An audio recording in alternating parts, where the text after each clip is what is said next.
There is a moment that almost nobody talks about. Not the goodbye, not the argument, not the message that never arrives. The moment before all of that, the moment when nothing has happened yet, and somehow you already know something is ending. The strange part is that if you try to explain it to someone else, you sound irrational. Nothing changed. You're overthinking. You're imagining things. But then weeks later, everything happens exactly the way you felt it would. And suddenly, the question changes. Not, why was I imagining things? But, how did I know before there was anything to know? Because maybe you weren't noticing the ending. Maybe you were noticing the beginning of it. It often starts with something so small that you almost feel embarrassed for noticing it. The friend who used to send you things immediately suddenly starts replying hours later.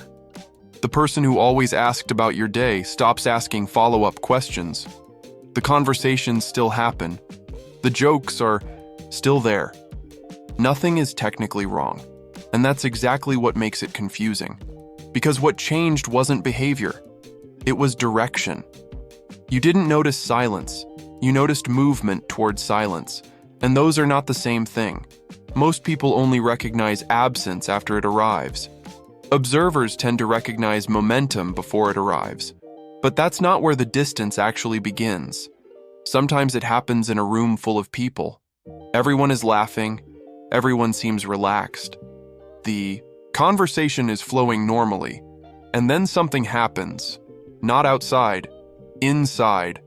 You suddenly feel like someone mentally left the room before their body did. Their eyes are still there. Their voice is still there. Their attention isn't. You can't explain it. You only feel it. A tiny delay, a missing warmth, a change in rhythm. The strange part is that nobody else reacts, so you assume you invented it. But what happened next is probably familiar. Weeks later, everyone else finally noticed. 2. You may have spent years learning not to trust this feeling. Because every time you spoke about it early, people called it insecurity, neediness, overthinking. So eventually you learned to stay quiet. You waited for evidence. You waited for proof. You waited for permission to trust yourself. But distance rarely arrives as an event. It arrives as a pattern. And patterns don't announce themselves. They accumulate quietly. One missing detail. One delayed response. One missing curiosity. One missing effort. Until eventually, everyone sees what you saw first. The painful part wasn't being wrong. The painful part was waiting to be allowed to be right. But there is something even stranger happening here. You don't actually notice people leaving. You notice investment changing direction. The friend who slowly stopped sharing things with you before the friendship ended. The relationship where conversations slowly became logistics. The person who still said love you but stopped sounding present when they said it. Most endings are visible long before they become official. Not because people are dishonest, because emotions move slowly. People often leave internally long before they leave externally. The body simply arrives later. Maybe that's why goodbyes rarely surprise you, because by the time they happen, you've already been grieving for weeks, sometimes months. But that creates a new problem. When you see the shift early, you start living in two timelines.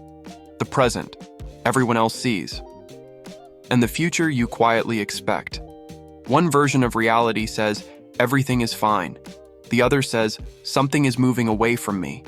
Living between those realities is exhausting, because you cannot prove what you know. You can only feel it. And when reality eventually catches up to your intuition, people assume the pain started then. It didn't. Your pain started much earlier. At the exact moment you realize something important was already changing. But that realization changes the meaning of something else too. Maybe you don't trust people less than other people do. Maybe you trust signals more. The hesitation before the answer. The missing excitement.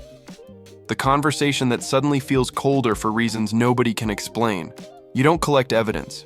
You collect inconsistencies, patterns, direction, and maybe that's why certain books feel less like learning and more like recognition. Sometimes the most powerful moments aren't when we discover something new. They're when we finally find language for experiences we carried silently for years. Because naming a pattern changes your relationship with it. But this pattern becomes even more important than most people realize. Because distance almost never starts with rejection. It starts with redistribution. Attention goes somewhere else.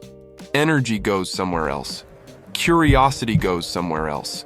Investment goes somewhere else. And eventually the relationship follows. Most people notice rejection. Observers notice migration. You notice emotional gravity changing direction.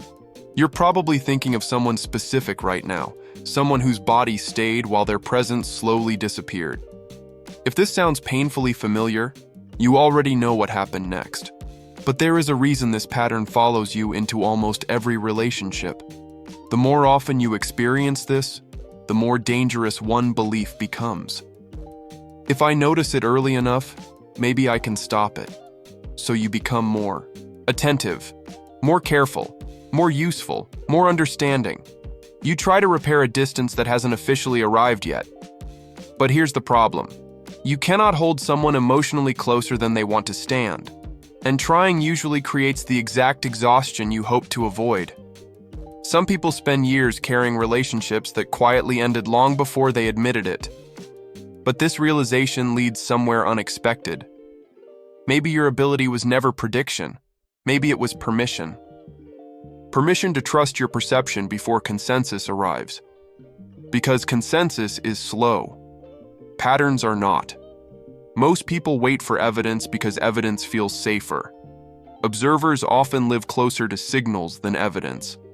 That can feel lonely, especially when nobody else sees what you see yet. But loneliness and inaccuracy are not the same thing. Sometimes being early simply feels identical to being wrong, until time catches up. And suddenly everyone starts describing what you already knew. But there is one final thing this changes. If these videos keep giving names to experiences you've carried quietly for years, you may already understand why this channel exists. Because maybe your role was never to ignore what you notice. Maybe your responsibility is learning how to live with seeing it earlier. Not to panic, not to chase, not to force explanations, simply to observe honestly. Some ideas don't feel like information. They feel like recognition. And recognition changes identity. Because once you stop treating your perception as a flaw, you start asking a completely different question. What if your problem was never sensitivity? What if it was timing? What if you weren't noticing endings, but beginnings of endings? Maybe that dinner where everyone was laughing and somehow you already knew something had changed wasn't imagination. Maybe the friendship that felt different, months before it officially changed, wasn't imagination. Maybe the distance was real. Maybe it was simply invisible to everyone else yet. And if you've noticed this too, you're probably not the only observer here. But the next question is bigger. If you can feel someone leaving before they leave, what else have you been noticing before everyone else does? Maybe you were never overthinking. Maybe you were early, and those are very different things. Because the observer's burden has never been seeing things that aren't there. It's seeing things that aren't there yet. The difficult part comes later. Learning what to do with that knowledge, learning when to trust it, learning when to act, learning when to let go. Because this cluster isn't really about perception, it's about responsibility. And the next part of that story begins with a different question entirely. What happens when you're the first person in the room to notice the shift?